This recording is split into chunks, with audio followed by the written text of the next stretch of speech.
isinya 5 teman-teman. Nah, ini kata menurut Mas Abdul, ini kalau pagi ini rame banget teman-teman dan ngantri kalau datang ke sini. Berhubung gue datangnya sore, mungkin setelah habis maghrib mungkin tambah rame lagi nih menurut dia nih kata Bang Abdul nih. Kita lihat toh ini campur apa Mas Abdul nih? Kelapa ya? Kelapa muda dia. Oh, kelapa muda. Hebat teman-teman ya, karena di sini berhubung di pinggir jalan, jadi itu kendaraan bermotor tuh sangat berisik, tapi nggak masalah lah. Yang penting kita merasakan kuehnya dari Mas Abdul ini teman-teman nih. Nah teman-teman, jadi di sini nih ciri khasnya itu adalah dandang besar nih teman-teman nih. Ini gede banget teman-teman ini. Ini bisa kata Mas Abdul tadi bisa sampai 35 ya. Iya, 35 kue apem. Ya, kue apem porsi. Nah, itu teman-teman tuh 35. Kalau dalam satu hari bisa berapa ini Mas Abdul? Bisa berapa ininya? Berapa porsi yang laku? Kalau porsi kita kalau misalkan 7 itu ya mencapai bisa 700 porsi. 700 porsi dalam satu hari? Bukan main teman-teman. Ini kue apemnya si Bang Abdul ini rame banget teman-teman, dan harganya juga murah, cuma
Oke teman-teman, itu dia review gua pada sore hari ini, dan gue ucap terima kasih kepada Mas Abdul yang sudah beri kesempatan gue untuk review pada hari ini. Kue apemnya itu enak banget Pas, walaupun 10.005 ya, dan itu semua asli, tidak pakai bahan pengawet ya.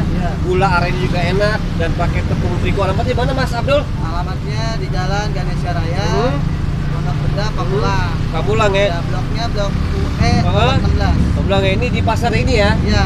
Pasar ini ya. Oke, terima kasih Abdul. Semoga dagangannya rame, Amin. laku, Amin. dan pelanggannya semakin hari semakin banyak, dan kita juga diberikan kesehatan ya.